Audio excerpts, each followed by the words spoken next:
चलो भैया देखो, ये जो टॉप 10 करंट अफेयर्स हैं ये उत्तर प्रदेश पुलिस और एसएससी 2024 के लिए और अदर स्टेट्स के जो भी एग्ज़ाम होंगे, चाहे वो उत्तराखंड के हों या बाकी अन्य स्टेट्स के एग्ज़ाम हो, उन सभी के लिए इम्पोर्टेंट है।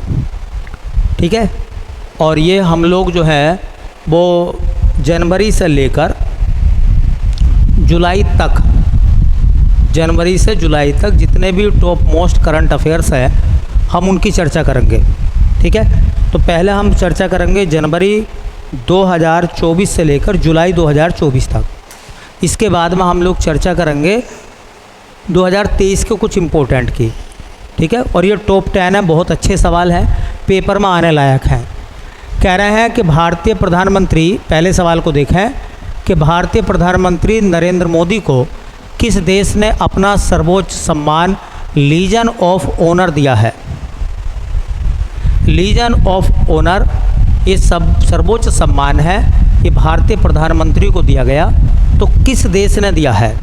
4 विकल्प हैं, मिस्र ने, फ्रांस ने, ग्रीस ने और चौथा ऑप्शन है पापुआ न्यू गिनी ने। ठीक है, 4 है। याद रखें भैया, अवार्ड का नाम है लीजन ऑफ ऑनर और ये भारतीय प्रधानमंत्री को सम्मान मिला है। किस देश का सर्वोच्च सम्मान है ये? तो वो है भैया फ्रांस का। कहाँ का है? फ्रांस का। 2023 में प्रधानमंत्री नरेंद्र मोदी को जो सम्मान मिले हैं 4-5, वो देख लीजिए कौन कौन से हैं। ठीक है। तो 2023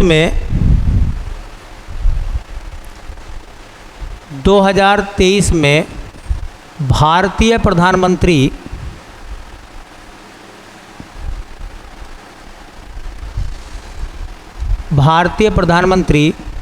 नरेंद्र मोदी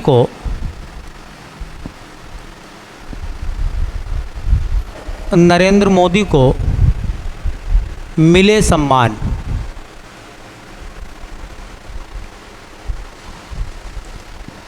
ये वो सम्मान हैं जो प्रधानमंत्री नरेंद्र मोदी को दिए गए हैं। कौन कौन से सम्मान हैं? जैसे एक सम्मान तो ये लिखा हुआ है legion of honour.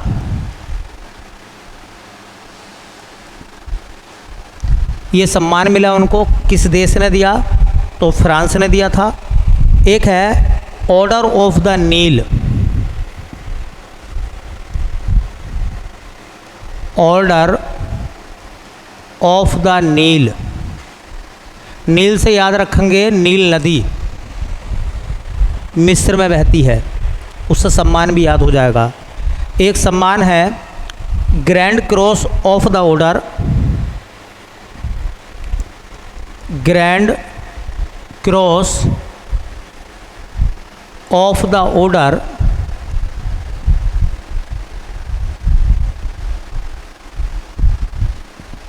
Of the order of honour,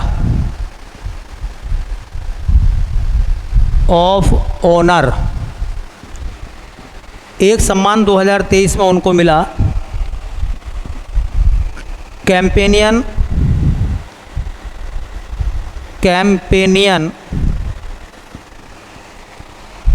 of the order of Fiji. या एक लिखे हैं ये एकाबल पुरस्कार, एकाबल पुरस्कार 4 लिख लें। तो देखो, लीजन ऑफ द ऑनर का अवार्ड दिया था, सम्मान दिया था फ्रांस ने। ऑर्डर ऑफ द नील ये मिस्र का सर्वोच्च सम्मान है, ये मिस्र का सर्वोच्च सम्मान है जो भारतीय प्रधानमंत्री को मिला।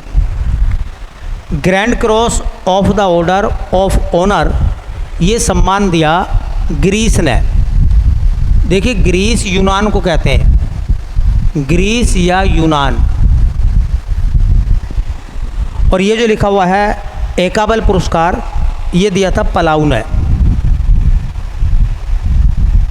पलाऊ गणराज्य। हमने बताया है कि हम लोग टारगेट लेकर चल रहे हैं एसएससी 2024 और उत्तर प्रदेश 2024, ठीक है। इन एग्ज़ामों के लिए जो ऑथेंटिक और बढ़िया सवाल हैं, जो पेपर में आने लायक है, वो आपको मिलने चाहिए। ये क्वेश्चन उत्तराखंड में पूछे जाएंगे इस टाइप के, ठीक है, या अदर स्टेट के एग्ज़ामों में भी पूछे जा सकते हैं। तो ये 4 सम्मान मैंने बता दिए जो प्रधानमंत्री नरेंद्र मोदी को दिए गए हैं। लीजन ऑफ द ऑनर ये फ्रांस ने दिया है। फ्रांस की राजधानी जो है वो पेरिस है, और अब पेरिस में ओलंपिक हो रहे हैं, ठीक है। ओलंपिक खेल कहाँ हो रहे हैं? पेरिस में। चलिए अगला क्वेश्चन देखते हैं। अगले सवाल में क्या कहा गया है, ये कह रहे हैं कि 16वें वित्त आयोग का अध्यक्ष किसे नियुक्त किया गया है? 16वें वित्त आयोग के अध्यक्ष कौन बने हैं? अरविंद पनगड़िया, NK सिंह, ऋत्विक रंजनम पांडे या डी विकल्प है, इनमें से कोई नहीं। तो 16वें वित्त आयोग के अध्यक्ष बनाए गए हैं अरविंद पनगड़िया। वित्त आयोग के सवाल बड़े इम्पोर्टेंट होते हैं, ज़रूर उसको समझ लेना। जैसे देखिए, इसे कहते हैं फाइनेंस कमीशन वित्त आयोग। वित्त आयोग वैसे 2 होते हैं, एक केंद्रीय वित्त आयोग होता है, एक राज्य वित्त आयोग होता है। ये केंद्रीय वित्त आयोग है, इसे FC कहते हैं, फाइनेंस कमीशन। FC मतलब फाइनेंस कमीशन। एक राज्य वित्त आयोग होगा, वो आर्टिकल 243 में आएगा, 243 अनुच्छेद 243 में। पहले इसके संवैधानिक क्वेश्चन देख लेते हैं, क्योंकि ये सवाल एग्जाम में पूछे जाते हैं। वित्त आयोग भारतीय संविधान के किस भाग में आता है? तो भारतीय संविधान के भाग नंबर 12 में वित्त आयोग का उल्लेख है। वित्त आयोग के संबंध में कौन सा अनुच्छेद है? तो भारतीय संविधान का एक अनुच्छेद आता है 280, इसमें वित्त आयोग का प्रावधान है। और आर्टिकल 1 इससे अगला आएगा 281, उसमें वित्त आयोग की सिफारिशें हैं। क्या है? वित्त आयोग की सिफारिशें। 281 में, 280 में है वित्त आयोग का गठन। तीसरा सवाल ये बनेगा कि बताओ वित्त आयोग का गठन कौन करता है? वित्त आयोग का गठन कौन करता है? ऑप्शन 4 आपको मिलेंगे, राष्ट्रपति, उपराष्ट्रपति, प्रधानमंत्री या सुप्रीम कोर्ट का मुख्य न्यायाधीश। तो देश में जो भी कमीशन बनेगा उसका गठन करता है राष्ट्रपति। वित्त आयोग में 5 मेंबर होते हैं, जिनमें 1 अध्यक्ष और 4 अन्य सदस्य। तो वित्त आयोग में कुल कितने सदस्य होते हैं? कुल सदस्य वित्त आयोग में बेटा कितने होते हैं, कोई पूछने लगेगा तो उसका जवाब हम लोग क्या देंगे? वित्त आयोग में 5 मेंबर होते हैं। 5 मेंबर 2 भागों में बटे हुए होते हैं। एक तो होता है उसमें मुखिया, उसको कहते हैं हम अध्यक्ष। वित्त आयोग में एक होता है अध्यक्ष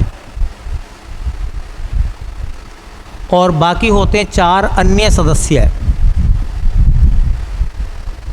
अब एक इम्पोर्टेंट सवाल और बन जाएगा कि वित्त आयोग के अध्यक्ष और सदस्यों की नियुक्ति कौन करता है? तो जो गठन करता है वही नियुक्ति करेगा, तो राष्ट्रपति। तो वित्त आयोग के अध्यक्ष व सदस्यों की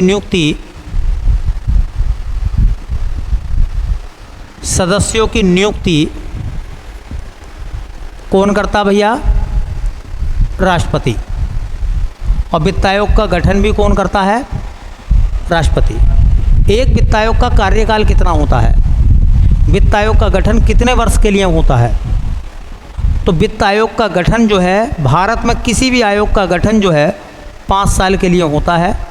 तो वित्त आयोग का कार्यकाल, वित्त आयोग का कार्यकाल होता है बेटा 5 वर्ष।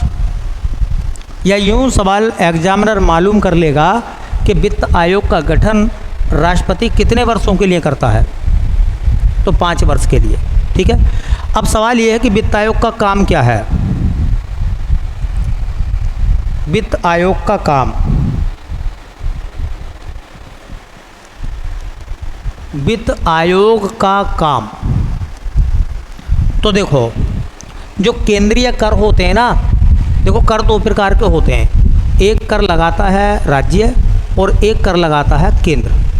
तो जो केंद्र कर लगाता है उन केंद्रीय करों में राज्यों की हिस्सेदारी कितनी होगी, ये तय कौन करेगा, वित्त आयोग।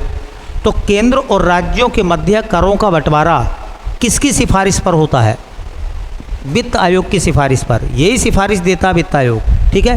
तो वित्त आयोग का काम क्या है, देखिए केंद्र व राज्यों के मध्य करों का बंटवारा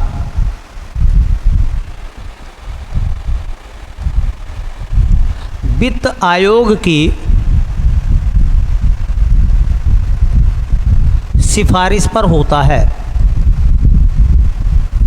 वित्त आयोग की सिफारिश पर होता है। केंद्र और राज्यों के मध्य करों का बंटवारा वित्त आयोग की सिफारिश पर होता है। देखो एक बड़ा इम्पोर्टेंट क्वेश्चन है, ये जो वित्त आयोग है ये संवैधानिक है या असंवैधानिक संस्था है। तो जिसका उल्लेख संविधान में है वो संस्था कैसी है, तो देखो भारतीय संविधान के भाग नंबर 12 अनुच्छेद 280 में इसका उल्लेख है। इसका मतलब ये संस्था कैसी है, संवैधानिक। वित्त आयोग कैसी संस्था है, संवैधानिक संस्था है वित्त आयोग। अच्छा देखो अब तक 15 वित्त आयोग का काम हो चुका है, 16वें का गठन हो गया है। तो जो प्रथम वित्त आयोग है, प्रथम वित्त आयोग, जो पहला वित्त आयोग बना था हमारा फर्स्ट फाइनेंस कमीशन, पहले वित्त आयोग का गठन कब हुआ था, 1951 में। ये डेट आती है पेपर में। पहले वित्त आयोग के अध्यक्ष कौन थे, तो नाम भी सुना होगा आपने, केसी नियोगी।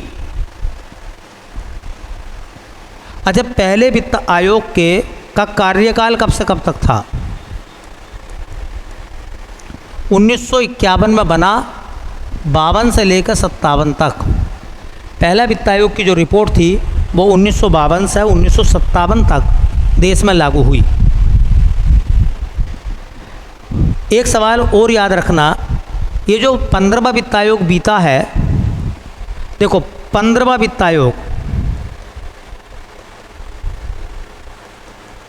15वें वित्त आयोग के संबंध में 2 सवाल इंपॉर्टेंट हैं। 15वें वित्त आयोग के अध्यक्ष कौन थे, तो 15वें वित्त आयोग के अध्यक्ष बनाए गए थे NK सिंह। पूरा नाम था उनका नंद किशोर सिंह। ठीक है। 15वां वित्त आयोग जो था उसने जब अपनी रिपोर्ट दी तो उसने ये कहा कि केंद्र और राज्य का हिस्सा करों में 59:41 होना चाहिए।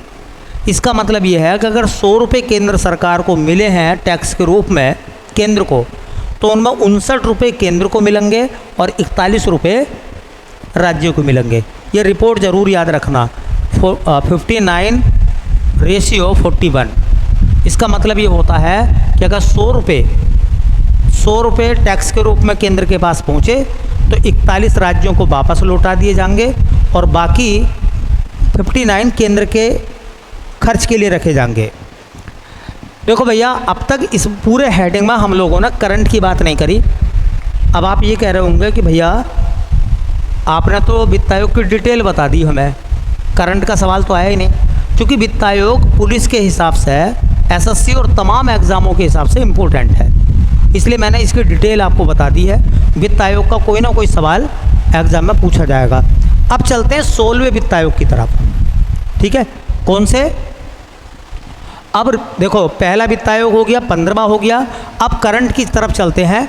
जो 16वां वित्त आयोग बना है उसमें 5 मेंबर बने हैं, जिनमें एक अध्यक्ष बनाए गए हैं, 4 अन्य सदस्य हैं। ठीक है, कौन कौन है उनको देखते हैं। देखिए अब बात हम लोग करेंगे 16वें वित्त आयोग की। अभी उसकी रिपोर्ट नहीं आई है, रिपोर्ट अभी तो गठन हुआ है। तो 16वां वित्त आयोग,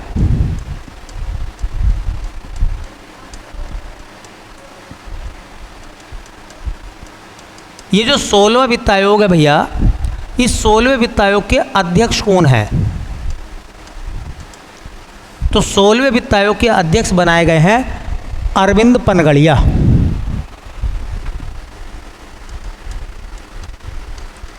अरविंद पनगड़िया ये 16वें वित्त आयोग के अध्यक्ष हैं। अब 16वें वित्त आयोग में अन्य सदस्य भी तो होंगे भाई। कितने मेंबर होते हैं वित्त आयोग में? 5। 5 में 1 हो गए अध्यक्ष और 4 हो गए अन्य। ये सवाल इम्पोर्टेंट है कि बताओ इनमें से किसको या कौन 16वें वित्त आयोग का मेंबर नहीं है या मेंबर है। इम्पोर्टेंट लाइन है करंट के बेस से। तो देखिए जो लोग बने हैं, हाँ, इनमें अन्नी जॉर्ज मैथ्यू, अन्नी या अन्य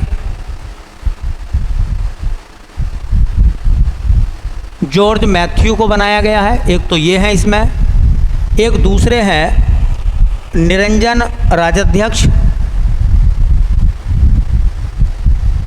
निरंजन राजाध्यक्ष ये मेंबर हैं। एक मेंबर बने हैं इसमें अजय नारायण झा, अजय नारायण झा ये भी वित्त आयोग के मेंबर बने हैं। और एक मेंबर बने हैं, हाँ, सौम्या कांति घोष, सौम्या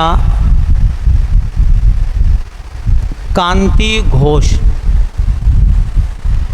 और एक सवाल और याद रखें, वित्त आयोग के सचिव भी बना दिए गए हैं ऋत्विक रंजनम पांडे।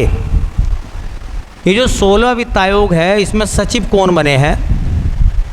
तो इसमें सचिव बने हैं भैया ऋत्विक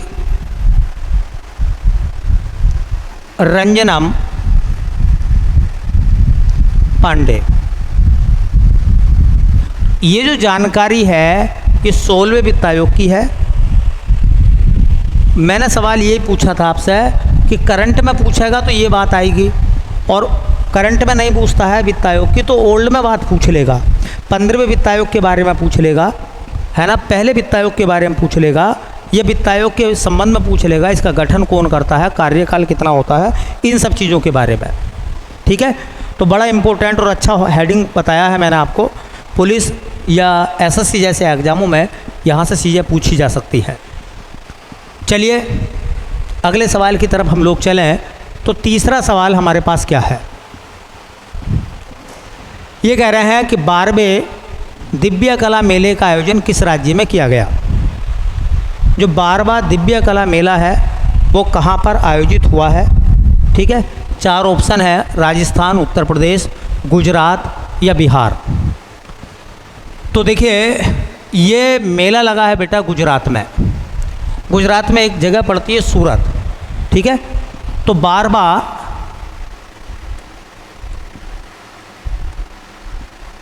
दिव्य कला मेला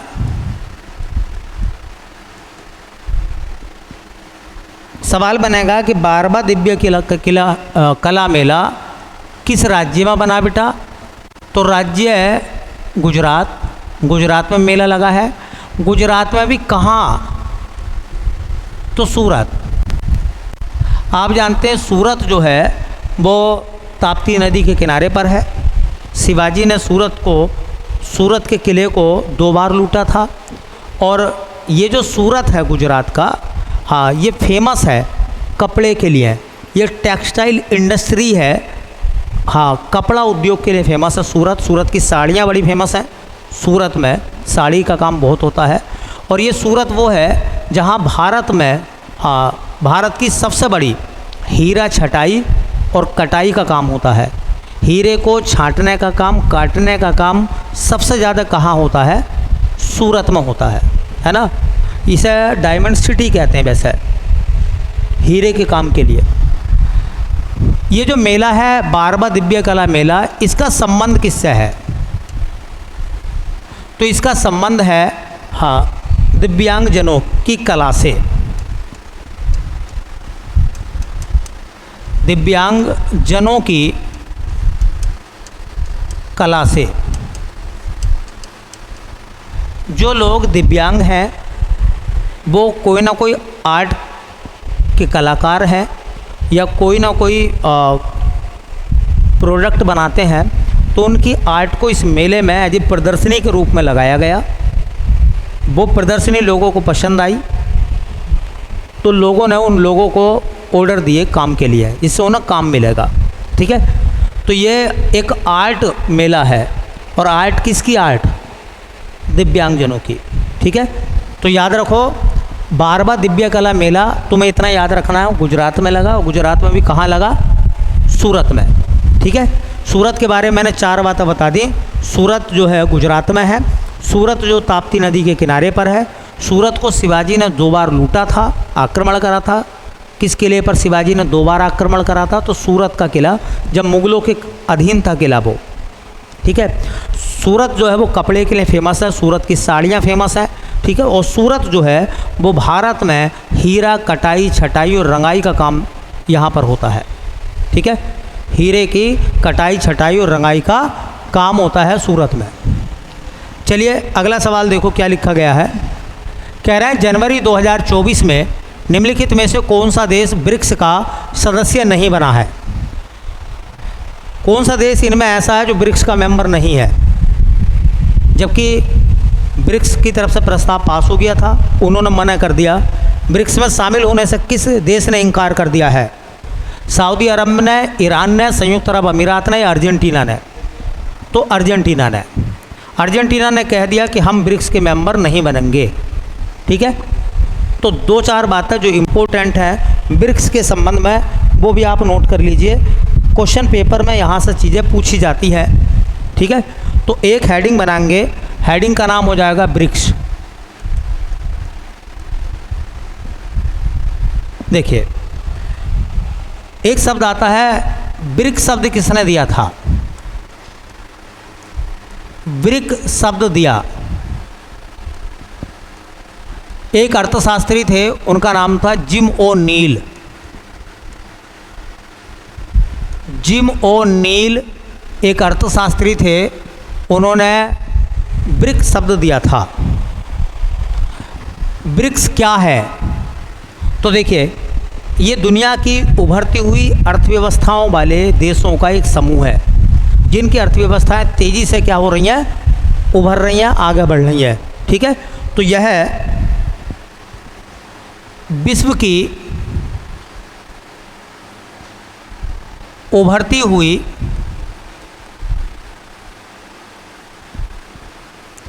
अर्थव्यवस्था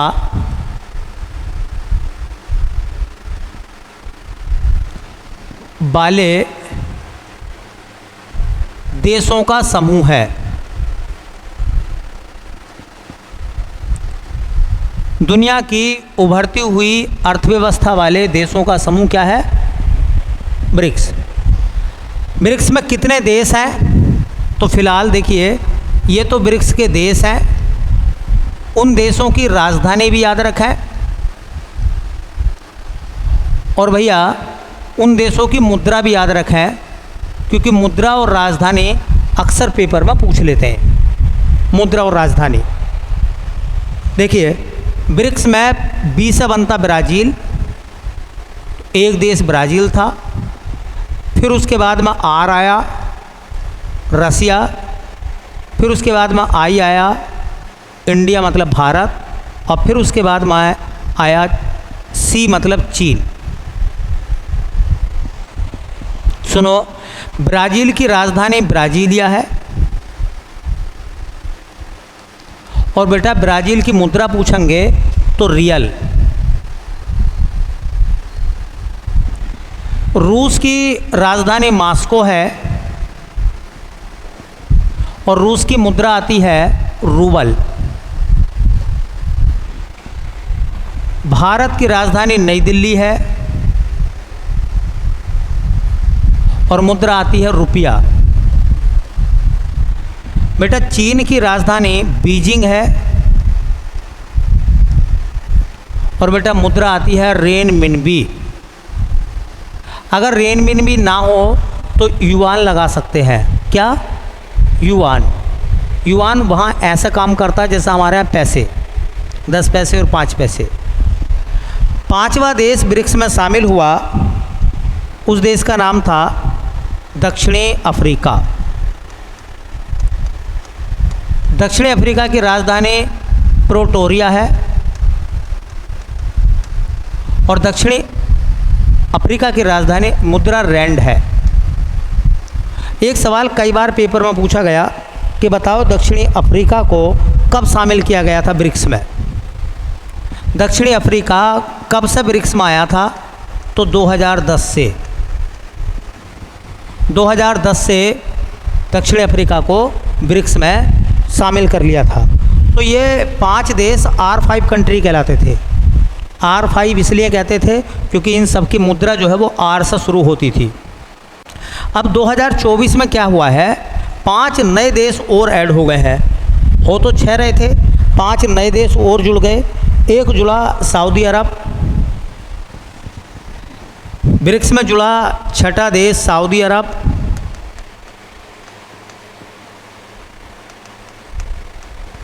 एक देश जुड़ा ईरान,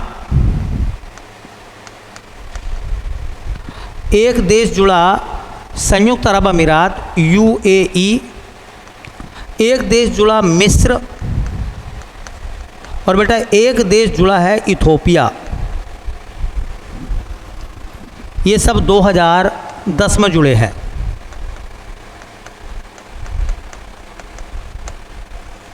देखो राजधानी जरूर देखें, सऊदी अरब की राजधानी है रियाद और मुद्रा है रियाल।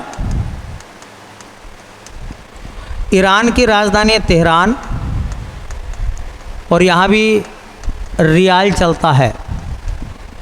UAE की राजधानी आबू धाबी और बेटा यहाँ करेंसी चलती है दिरहम। मिस्र की राजधानी है काहिरा और यहाँ मिस्री पाउंड और बेटा इथोपिया की राजधानी है अदीस अबाबा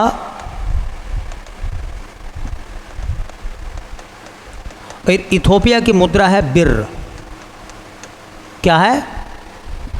ये जो देश आप देख रहे हैं, 5 देश तो शुरू में आ गए थे। इन 5 देशों के अलावा जो बाकी 5 देश और शामिल हो गए हैं ब्रिक्स में, ये 5 देश कब शामिल हुए हैं? ये वाले 5, ये करंट की बात है। ये हुए हैं 1 जनवरी 2024 से।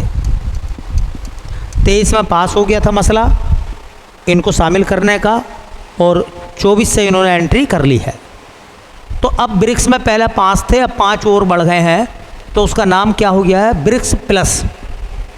5 से ज़्यादा है, ब्रिक्स प्लस कह सकते हैं आप। कौन सा देश ऐसा है जिसने ब्रिक्स की सदस्यता लेने से इनकार कर दिया? तो देखिए अर्जेंटीना ने ब्रिक्स की सदस्यता लेने से इनकार कर दिया। उन्होंने कहा कि हम ब्रिक्स में शामिल नहीं होना चाहते और यही सवाल जो है हमारे क्वेश्चन पेपर में था। ठीक है, हमारे पेपर में क्या है, हमसे सवाल करंट में क्या पूछा है कि कौन सा देश ऐसा है जिसने जनवरी 2024 में निम्नलिखित में से कौन सा देश ब्रिक्स का सदस्य नहीं बना है? तो वो अर्जेंटीना नहीं बना, ये तीनों बने हैं। तो 3 तो ये हो गए, सऊदी अरब, ईरान और संयुक्त अरब अमीरात। 3 में मिस्र है, इथोपिया है, बोलो 6 है ना, तो 5 हो गए ना, और एक अर्जेंटीना था, 6 हो रहे थे। अर्जेंटीना ने मना कर दिया तो 5 रह गए। ब्रिक्स का गठन हुआ था 2001 में। ठीक है। चलिए अगले सवाल की तरफ चलते हैं और अगला क्वेश्चन क्या कह रहे हैं उसके बारे में देखें थोड़ा सा। अगले सवाल में बेटा बोला गया था कि भारत और किस देश की सेना के मध्य सैन्य अभ्यास डेजर्ट साइक्लोन 2024 का आयोजन हुआ है। डेजर्ट साइक्लोन 2024 एक सैन्य युद्ध अभ्यास है और किन किन देशों के बीच में वो हुआ है? एक तो भारत, दूसरा कौन सा है? सऊदी अरब, इजराइल, संयुक्त अरब अमीरात या मंगोलिया। एक युद्ध अभ्यास का नाम लिखेंगे, बड़ा अच्छा है। युद्ध अभ्यास का नाम है डेजर्ट साइक्लोन 2024। तो मैं आपको बता दूं, ये युद्ध अभ्यास हुआ है, ये कोई चक्रवात नहीं है, ये युद्ध अभ्यास हुआ है और इस युद्ध अभ्यास को आयोजित करा गया है संयुक्त अरब अमीरात के साथ, UAE। और अभी मैंने बताया था कि संयुक्त अरब अमीरात जो है उसकी राजधानी आबू धाबी है और मुद्रा होती है दिरहम। ठीक है, तो ये जो डेजर्ट साइक्लोन क्या है? तो यह एक सैन्य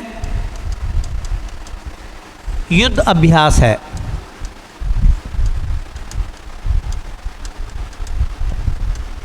अभी 2024 में इसका आयोजन कहाँ हुआ है?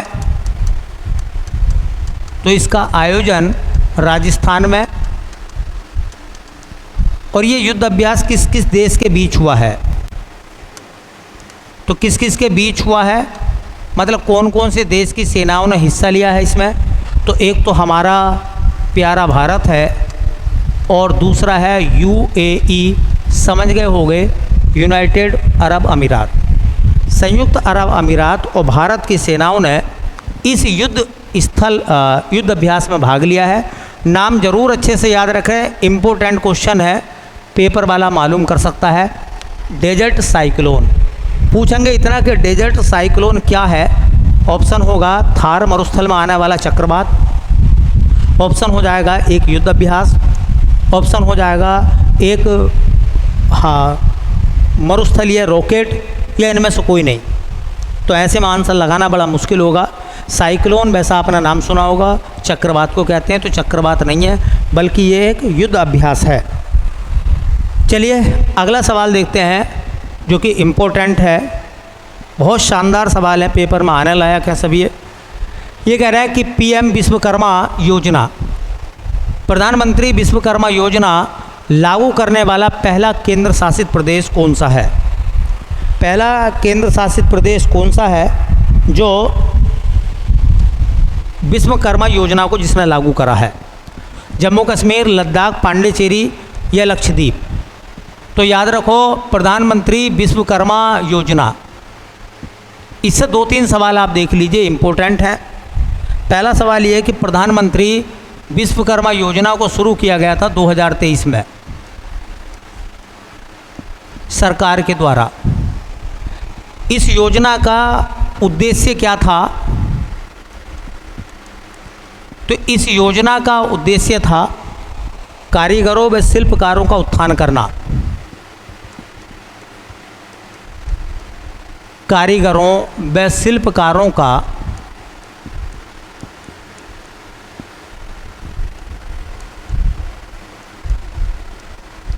उत्थान करना। जैसे कि मान लो कोई व्यक्ति कुम्हार है, समझ रहे हैं, वो बर्तन बनाता है मिट्टी के, या कोई व्यक्ति है जो बार्बर है, तो उनके लिए सरकार जो है आर्थिक सहायता दे रही है प्रधानमंत्री विश्वकर्मा योजना के तहत। उनके सरकार जब आर्थिक मदद देगी तो वो अपना कारोबार कर पाएंगे।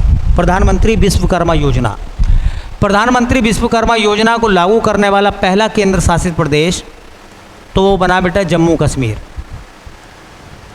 लागू करने वाला प्रथम केंद्र शासित प्रदेश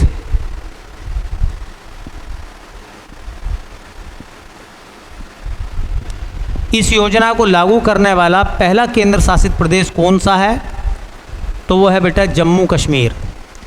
याद रखें, बहुत अच्छा सवाल है।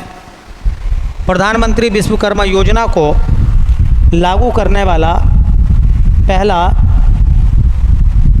प्रधानमंत्री विश्वकर्मा योजना को लागू करने वाला पहला केंद्र शासित प्रदेश कौन सा बना बेटा?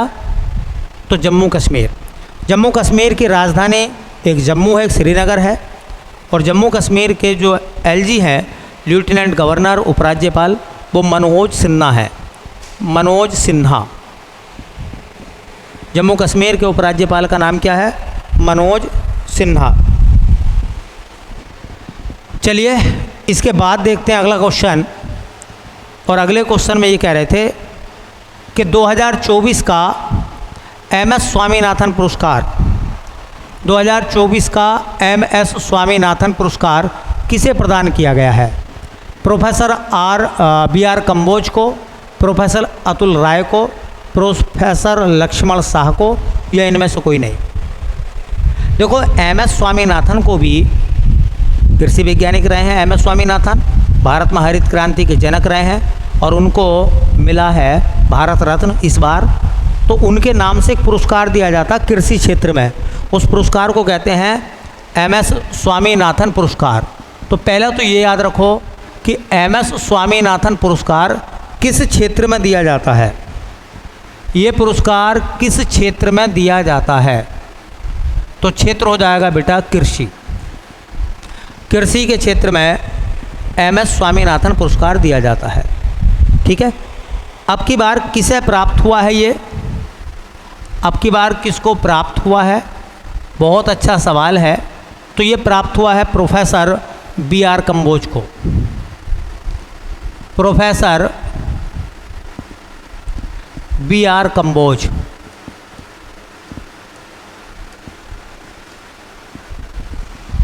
Professor B R. कंबोज को पुरस्कार दिया गया है, कौन सा? एमएस स्वामीनाथन पुरस्कार 2024 का। ये प्रोफेसर बी.आर. कंबोज कौन है? तो देखिए, चौधरी चरण सिंह हरियाणा कृषि विश्वविद्यालय है, उसके कुलपति हैं। ठीक है, तो ये कौन है? तो ये भैया देखिए, चौधरी चरण सिंह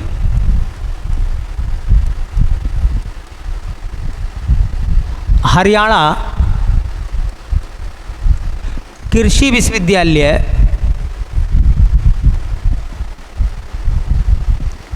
के कुलपति हैं। Professor B R. कंबोज कौन हैं? तो चौधरी चरण सिंह हरियाणा विश्वविद्यालय के ये कुलपति हैं और इन्हीं को एमएस स्वामीनाथन पुरस्कार दिया गया है, जो कि कृषि का है। ज़रूर याद रखें। और मैंने अभी बताया है कि एमएस स्वामीनाथन कौन थे?